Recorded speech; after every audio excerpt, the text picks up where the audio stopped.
believe that a relationship between a parent and a child should be kept alive, whereby they encourage a great communication.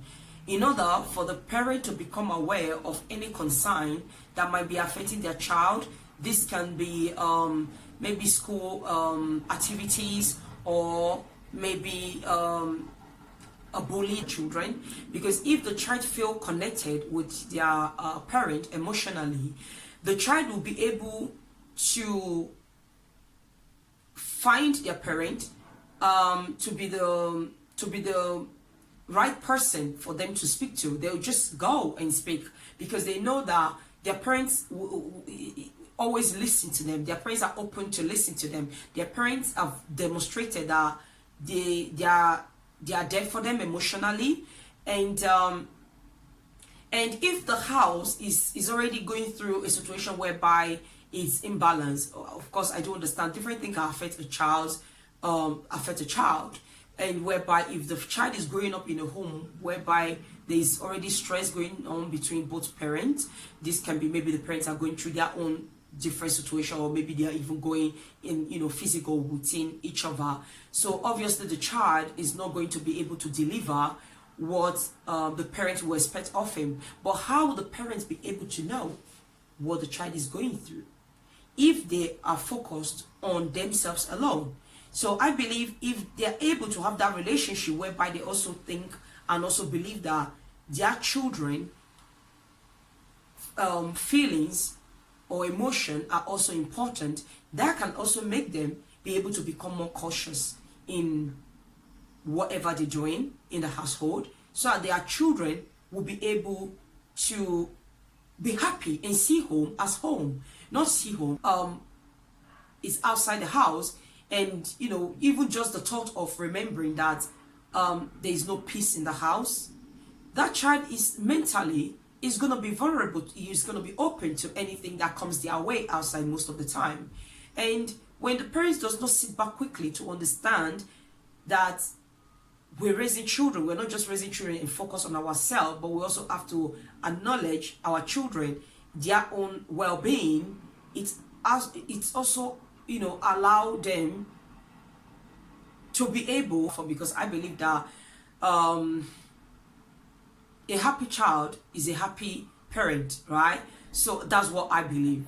And if a child already does not feel that connection with with both parents, or with it doesn't really have to be both parents, it can be one parent. But if the parents are not really there emotionally, or even acknowledging that child of their own emotions, or not even be involved, because I use one word and say, there's difference between providing food and different between you emotionally involved with the child. Because when you're connected and you're involved with the child, there are different ways that you appear to the child, that the child will feel that he or she has somebody, because sometimes we as a human being, we can have that fear sometimes and think, oh, when something happened to me, who is really there that I can speak to? But when your child don't have that connection with you, or maybe anytime the child wants to come to you, you already rushing the child up and say, what do you want to say? Or you said that last time, but this time might be different from last time. Or maybe the child just have that moment that they wanted to just come and express their own feelings and talk to you about what is going on with their own life as well. And when you don't have that relationship whereby you can be able to encourage those type of communication and just even get involved with them, do things with your child, like just even telling a child how much you feel about them, or even just telling a child that you don't have to be perfect. Even pressure coming from parents to a child can even push the child to even just think that they don't mean nothing to their parents. So the words that you use for your children is very important. How you support them, how you encourage them, how you even let them know that you don't expect them to be better than everybody, but engage with them, do things with them, and let them feel that connection between you two. You'll see a great transformation with your children. You see how your children will be able to just open up and tell you maybe things that they're going through. In most cases, a child might even be finding even writing or even reading as a challenge. That child might even be a dyslexia. But if you don't know, or if you haven't taken your time to sit down and just understand what's going on, instead of shouting on the child or even telling the child that, like maybe because due to your frustration that you're expecting, or maybe you don't even know that the child might even be suffering from some challenges of maybe being a dyslexia or something. But if you don't know, you might be hurting the child in a way that you don't know. And that child might not even know what's wrong with them.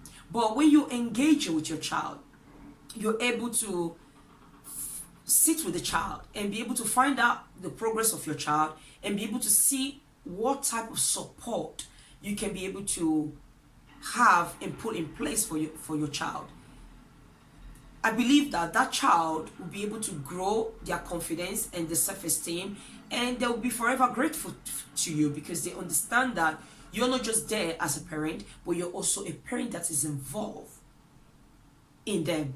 So that is what I believe that being a parent, or becoming a parent, it should be all about. Not just about going to work and looking for money or providing food for a child, but there should be other things that make the child a happy child and grow up, and the child will grow and leave your house tomorrow and become very confident of who they are, and they're very happy, and they can be able to, due to how you were able to raise them, that they felt very pleased with, they can be able to go outside their home, and when they have their family tomorrow, if they choose to, they will be able to transfer that same feelings to their own children, because they will remember that you were able to understand them. Motivate for You platform is all about. Thank you very much. You can follow me on YouTube and Facebook and